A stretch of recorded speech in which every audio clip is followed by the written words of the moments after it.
Start है। अब lesson first का इंट्रोडक्शन देखते हैं हम लोग। कहता है सबसे पहले लेसन का नाम क्या कहता है? वास्तविक संख्या। वास्तविक संख्या हम बताए थे, ये हमसे 10 मार्क्स का क्वेश्चन पूछा जाता है। 10 मार्क्स का, अब ये 10 मार्क्स का जो हम सबसे पहले इसका इंट्रोडक्शन जानते हैं। अब इस इंट्रोडक्शन के बाद इसको लेसन को देखेंगे। अब हमारे पास सबसे पहले वास्तविक संख्या से पहले जानते हैं संख्या को। ये संख्या क्या होता है? जो किसी चीज का क्या होता है? परिणाम बताता है, उसे हम लोग क्या कहते हैं? जो किसी चीज का परिणाम बताता है उसे हम लोग क्या कहते हैं? संख्या कहते हैं। यानी जैसे हम कोई सामान लेने जाते हैं तो क्या कहते हैं? हमको 1 kg सामान दीजिए। ये एक क्या होता है हमारे पास? वेट हो जाता है, यानी परिणाम हो जाता है, इसी को हम संख्या कहते हैं। कोई कहता है 5 kg कॉपी दीजिए, ये 5 क्या होता है? संख्या हो जाता है। कोई कहता है 100 किलोमीटर चलकर आए, तो ये 100 क्या हो जाता है? हमारे पास संख्या हो जाता है, यानी इसको हम लोग राशि भी कहते हैं। अब इसके बाद देखते हैं, हमारे पास लेसन का नाम है वास्तविक संख्या। वास्तविक संख्या क्या होता है? इसके लिए ना परिभाषा कहता है, वह संख्या ना जिसे संख्या रेखा पर दर्शाया जाता है। यानी जिस संख्या को हम लोग संख्या रेखा पर दर्शाएंगे उसे हम लोग वास्तविक संख्या कहेंगे। या नहीं तो इसको ऐसे भी लिख सकते हैं, परमेय संख्या एवं अपरमेय संख्या के सम्मिलित रूप को। यानी हमारे पास क्या होता है? यानी परमेय संख्या और अपरमेय संख्या जो होता है उसके सम्मिलित रूप को हम लोग क्या कहेंगे? वास्तविक संख्या कहेंगे। अब इसके बाद चलते हैं, इसमें दो शब्द आता है, एक परमेय संख्या एवं अपरमेय संख्या। अब ये परमेय संख्या क्या होता है? जिस संख्या को हम p बट्टा q यानी अंश और हर के रूप में लिखते हैं।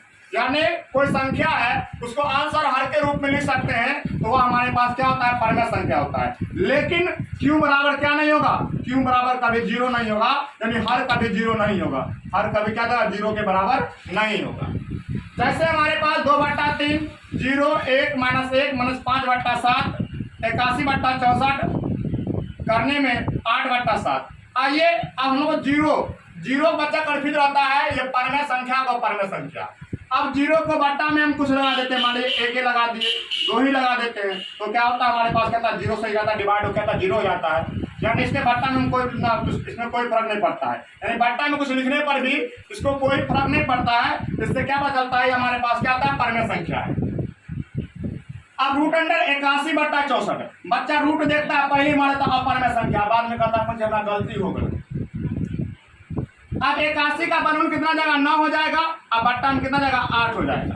परीक्षा में कहेगा अपरमेय संख्या, जब बाहर निकलेगा जा सर जी कल के रखी ये मतलब परमेय संख्या वर्गमूल निकलेगा, ये परमेय संख्या होगा, तो वहां पर गड़बड़ नहीं करना। अब 8/27 रूट न करने में 3। अब इसका करना घनमूल निकालेंगे, क्या जाएगा हमारे पास? 2/3, यानी हमारे पास क्या ये भी परमेय संख्या होगा। यानी किसी भी चीज को हम पूर्ण रूप से उसका क्रिया करने के बाद देखेंगे ये परमेय संख्या है कि अपरमेय संख्या। बिना क्रिया करे नहीं देखेंगे। जब हमको लगेगा कोई इसका ऑपरेशन होने वाला है, संक्रिया होने वाला है, उस संक्रिया को कर देंगे।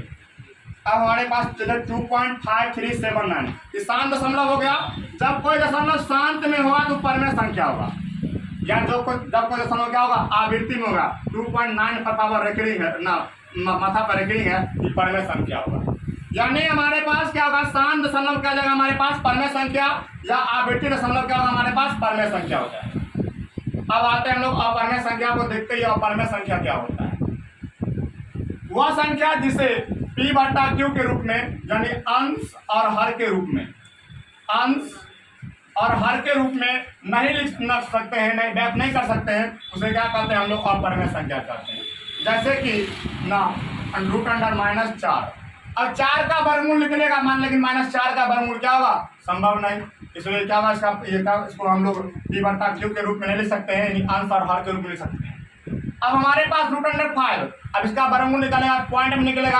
अब पॉइंट को उड़ाएंगे तो हमारे पास ना समथिंग प्राप्त होगा, 1 पॉइंट समथिंग 10 पर पावर प्राप्त होगा, जिसको हम लोग कहता है जो आसान दशमलव हो जाता है, इसलिए इसको हम क्या कहते हैं? अपरमेय संख्या कहेंगे। अब इसके बाद हमारे पास क्या आता है? 2.972, यानी आसान दशमलव हो गया। जब आसान दशमलव हो जाए तो हमारे पास क्या जाएगा? अपरमेय संख्या। क्लियर हो गया?